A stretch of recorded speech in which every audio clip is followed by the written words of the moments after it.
রাষ্ট্র আবেগ দিয়ে চলে না, রাষ্ট্র চলে স্বেচ্ছাচারিতায়।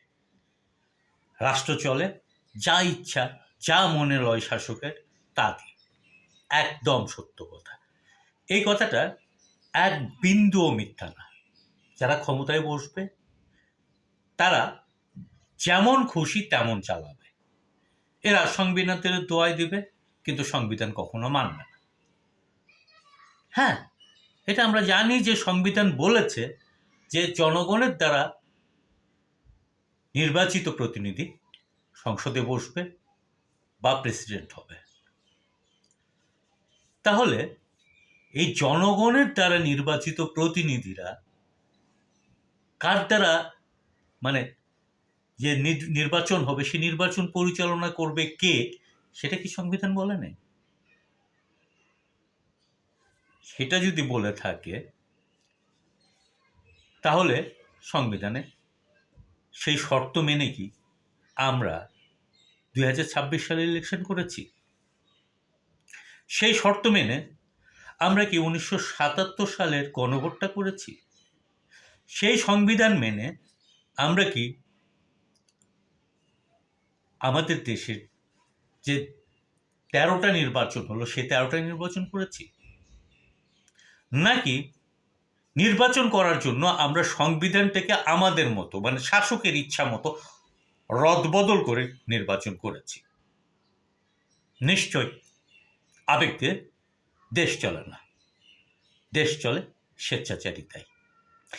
যেমন এখন সালাউদ্দিন তার স্বেচ্ছাচারী বক্তব্য দিয়ে যাচ্ছে এবং স্বেচ্ছাচারিতায় দেশ চালাচ্ছে। সংবিধানে কি বলা আছে যে শাসকরা দল বল নিয়ে, মন্ত্রী পরিষদ নিয়ে, এমপিদের নিয়ে আত্মগোপনে যাবে, পালায়ে যাবে? নাকি সংবিধানে বলা আছে ইন্টিম সরকারের ব্যবস্থা করা হবে? এই যে সালাউদ্দিন শিলং থেকে বাংলাদেশে ফিরল, সেটা কি আবেগ দিয়ে ফিরেছে নাকি সংবিধান তাকে ফিরিয়ে নিয়ে এসছে? এই সালাউদ্দিন কি বুঝছে যে সে ঘোঁত ঘোঁত করছে, কুই কুই করছে? কেন? জনগণ কিন্তু বুঝছে যে সে কেন ঘোঁত ঘোঁত করছে, কেন কুই কুই করছে। শক্ত মরদের দক্ষিণ দুয়ার। এই স্বেচ্ছাচারিতা বন্ধ করার জন্য শক্ত মরদ দরকার হয়। আর এই শক্ত মরদরাই তারাই যারা ইয়ং, যারা যুবক, যারা শিক্ষিত। এরা আবার অধিকাংশই ছাত্র। 69-এর আন্দোলন দেখেন, কারা মারা যাচ্ছে, কারা শহীদ হচ্ছে। এই শিক্ষিত ইয়ংদের লাশের উপর দাঁড়িয়েই গণ অভ্যুত্থান হলো 69-এ। আবার এরাই 71 সালে দেশটাকে মুক্ত এবং স্বাধীন করল। 72 সালের সংবিধানে গণভোট ছিল? তাহলে স্বৈরাচার জিয়া যে গণভোটটা করলেন সেটা কোত্থেকে এলো?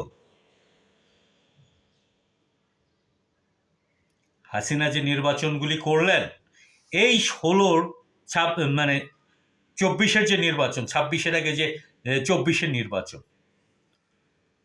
সংবিধানে ছিল? 18-র নির্বাচন সংবিধানে ছিল? কি বুঝাতে যাচ্ছে?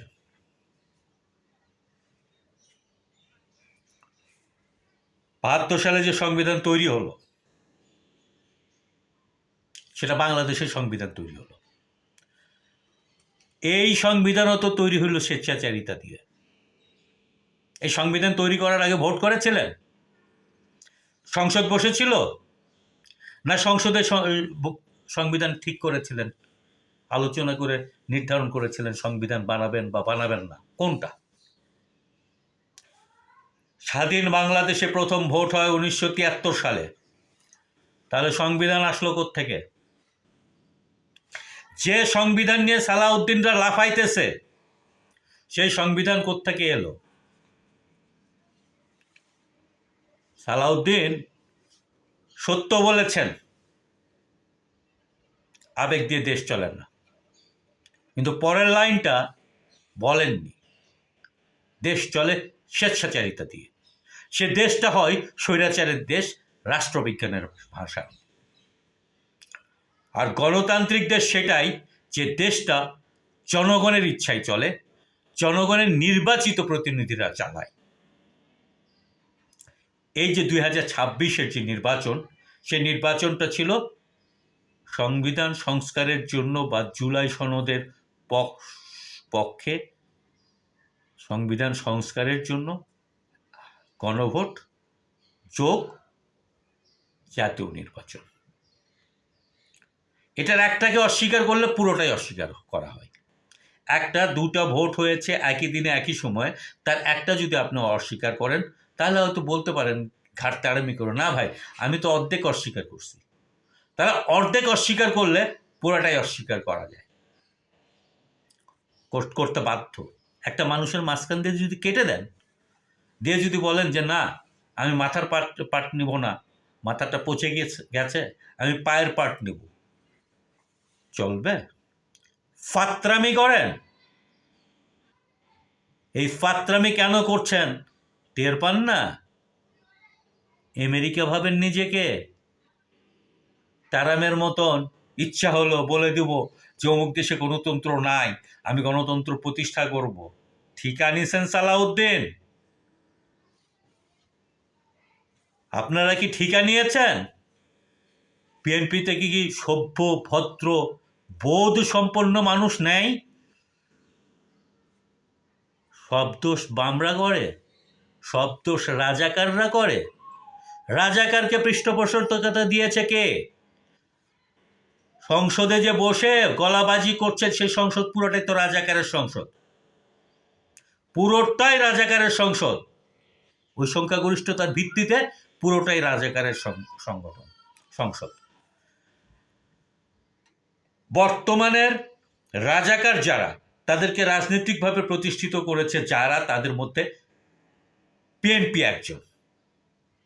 বিএনপি 2001 থেকে 2006 সালে নিজে হাতে জামাতকে রাজনীতিতে প্রতিষ্ঠিত করেছে, রাষ্ট্র পরিচালনায় অংশীদার করেছে। জামাতের রাজাকারের পৃষ্ঠপোষক এখন সরকারে, আর বিরোধী দলে কে? রাজাকার। আর স্বতন্ত্রের মধ্যে 2-4 জন হয়তো থাকতে পারে যারা রাজাকার নন। গলাবাজি করেন কেন? গোটা দেশটাই তো রাজাকারের, গোটা সংসদই তো রাজাকারের, রাজাকার পূর্ণ সংসদ। ফাত্রামি বাদ দেন, কথা সম্পূর্ণ করেন। দেশ আইন দিয়ে চলে না, দেশ চলে স্বেচ্ছাচারিতায়। প্রমাণ চান? প্রমাণ দেব।